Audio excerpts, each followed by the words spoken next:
Hello guys, আসসালামু আলাইকুম। কেমন আছেন আপনারা সবাই? আলহামদুলিল্লাহ, আমিও বরাবরের মতো ভালো আছি। প্রথমে দিয়ে দিচ্ছি পরিমাণ মতো তেল, তারপরে দিয়ে দিচ্ছি পেঁয়াজ। এটাকে ভালো করে সুন্দর করে নাড়াচাড়া করে নিতে যখন এই পরিমাণে ভাজা ভাজা হয়ে আসবে, তারপরে দিয়ে দিচ্ছি তেজপাতা। কারণ তেজপাতার গ্রানটা আমি এই পুরো তরকারিটার ভিতরে প্রথমেই আনতে চাইতেছি, এই জন্য প্রথমে আমরা তেজপাতাটা দিয়ে দিলাম। এটাকে ভালো করে নাড়াচাড়া করে নিচ্ছি। তারপরে দিয়ে দিচ্ছি কি আদা রসুন। আদা রসুনটা আমি সবসময় একটু আগে ব্যবহার করি, কারণ যাতে কোনো কাঁচা গন্ধ না আসে। তাই আদা রসুনটাকে একটু সুন্দরভাবে ভাজা ভাজা করে নিতেছি। আর আমি এখানে গরম মশলাটা সব একসাথে গুঁড়া করে নিচ্ছি গ্রাইন্ডারে, যাতে কোনো কিছুর ভিতরে কামড় লাগলে কিংবা কোনো কিছু ফালানি না যায়। এই জন্য আমি গরম মশলাটাকে গুঁড়ো করে নিয়েছি। যাই হোক, আলহামদুলিল্লাহ দিয়ে দিলাম সব ধনিয়ার পাখি, জিরার পাখি, গরম মশলা, তারপরে সামান্য পরিমাণে হলুদ, সামান্য পরিমাণে মরিচ। কারণ এখানে জাস্ট একটু নামমাত্রে হলুদ মরিচ দিলাম এই কারণে, এখানে যাতে হালকা পরিমাণে একটা কালার আসে, এই জন্যই আমি এটুকু দিলাম। এটাকে সুন্দরভাবে ভাজা ভাজা করে নিতেছি। যে পর্যন্ত না উপরে সুন্দরভাবে তেল উঠে আসে, ওই পর্যন্ত আমরা ভাজা ভাজা করে নিব। এ পর্যন্ত আমরা কোনো পানি ব্যবহার করব না। যখনই কি আমাদের এই পরিমাণে সুন্দরভাবে ভাজাভাজি হয়ে আসতেছে, তখন আমি কতগুলো কাঁচামরিচ ক্রাশ করে রাখছিলাম, এগুলো দিয়ে দিলাম। কারণ এই মাংসটা আমি কাঁচামরিচ দিয়ে রান্না করতেছি।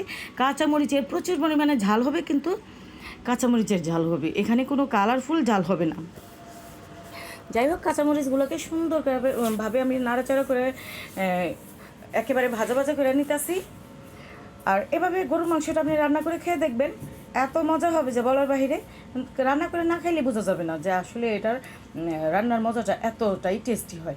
তারপরে দিলাম সামান্য পরিমাণ পানি। তারপরে যে পর্যন্ত যখন ভাজা ভাজা হয়ে আসবে, তারপরে দিয়ে দিচ্ছি কি গরুর মাংস ধুয়ে রাখা। এখানে আরেকটা কথা বলে রাখি, আমি এখানে বাড়তি কোনো পানি ব্যবহার করব না। শুধু গরুর মাংসের পানিতে যে পরিমাণ পানিটা উঠবে, ওই মাংসের পানি দিয়ে আমি মাংস রান্না করব। তারপরে মাংসগুলো সুন্দরভাবে দিয়ে আমরা উল্টে পাল্টে নাড়াচাড়া করে নিতেছি, যাতে কোনো দিকে বাকি না থাকে। আর গরুর মাংসের যত নাড়াচাড়া তত টেস্টি। এরকম আমি সুন্দরভাবে নাড়াচাড়া করে নিতেছি। আর আমার ঘরে ছোট্ট একটা বাচ্চা আছে, আমার দুইটা বাচ্চা আছে। দুইটা বাচ্চার ভিতরে বড় বাচ্চাটা আলু খায় না, ছোটো বাচ্চাটা একটু একটু খাইতে শিখতেছে। ও আবার একটু আলু পছন্দ করে, তাই আমি দুইটা আলু ব্যবহার করে দিচ্ছি। তারপরে দিয়ে দিচ্ছি পরিমাণ মতো লবণ। লবণটা পরিমাণ মতো দিতে হবে, পরে আবার লবণ চেক করে আবার লবণ দিতে হবে। যাই হোক, আবার সুন্দর করে এটাকে নাড়াচাড়া করে নিতেছি, যাতে কোনো দিকে কোনো মশলা বাকি না থাকে। দেখেন কালারটা কত সুন্দর আসছে না? এখানে হালকা কালার, কিন্তু প্রচুর পরিমাণে ঝাল হবে আর অনেক মজাদার হবে। অবশ্যই আমি বললে হবে না, আপনি এই রেসিপিটা দেখেন, এভাবে রান্না করে খাবেন, খেয়ে এটা রিভিউ দেবেন যে কেমন হলো। আমি রান্না করছি, আমার কাছে তো অনেক ভালো লাগছে। আশা করি আপনারা এইভাবে রান্না করে খেলে আপনাদেরও অনেক ভালো লাগবে। যাই হোক, এখন আমরা সুন্দরভাবে উল্টে পাল্টে নাড়াচাড়া করে দিচ্ছি, যাতে কোনো দিকে কোনো মশলাই বাকি না থাকে। এখন দেখেন লুকটা এত সুন্দর আসছে, মনে হয় না যে খেয়ে ফেলি, কিন্তু না, এখন তো হয়ই। দিয়ে দিলাম ঢাকনা। ঢাকনা দিয়ে আবার আমরা কিছুক্ষণ পরে আবার আসছি। এই দেখেন এত সুন্দরভাবে পানিটা উঠছে। আমরা এই পানিটা দিয়েই পুরো মাংসটা রান্না করব।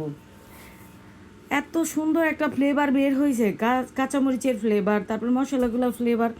আপনি রান্না করলে বুঝতে পারবেন যে আসলে এটার স্বাদ কেমন হয় আর খাইতে কেমন হয়েছে। না রান্না করলে তো বোঝাই যাবে না।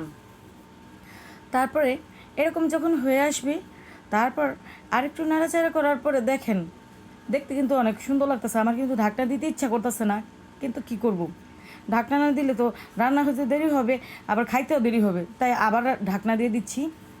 আবার 15 মিনিট পরে চলে আসলাম। দেখেন এখানে মাংসে আরও পরিমাণ পানি উঠে গেছে, প্রচুর পরিমাণে পানি চলে আসছে। আমরা কিন্তু এই পানিটা এরকম রাখবো না, পানিটা একেবারেই মোটামুটি শুকায় ফেলাবো। এই দেখেন প্রায় ফাইনাল লুক চলে আসছে। এভাবে আপনি এই মাংসটা রান্না করে খেয়ে দেখবেন, এত মজাদার হয়েছে, না খাইলে বুঝতে পারবেন না। আর এরকম সুন্দর সুন্দর রেসিপি অবশ্যই আমার পেজে পেতে হলে আমার পেজে ফলো রাখতে হবেন, আমার ইউটিউব চ্যানেলে সাবস্ক্রাইব করবেন। আর ভালো ভালো অল্প মশলাতে তরকারি রান্না করতে হলে অবশ্যই আমার পেজটা ফলো করতে হবে। আর আপনাদের সাথে আবার নতুন করে রেসিপি নিয়ে আসব। এই পর্যন্তই রাখি। আসসালামু আলাইকুম, আল্লাহ হাফিজ। আবার আসলাম, কারণ আরেকটু ফাইনাল লুক দেখানোর বাকি ছিল। দেখেন কত সুন্দর লাগতেছে, আমার কাছে লোভ লাগতেছে, আপনাদের কাছে তো নিশ্চয়ই অনেক লোভ লাগতেছে। Bye bye.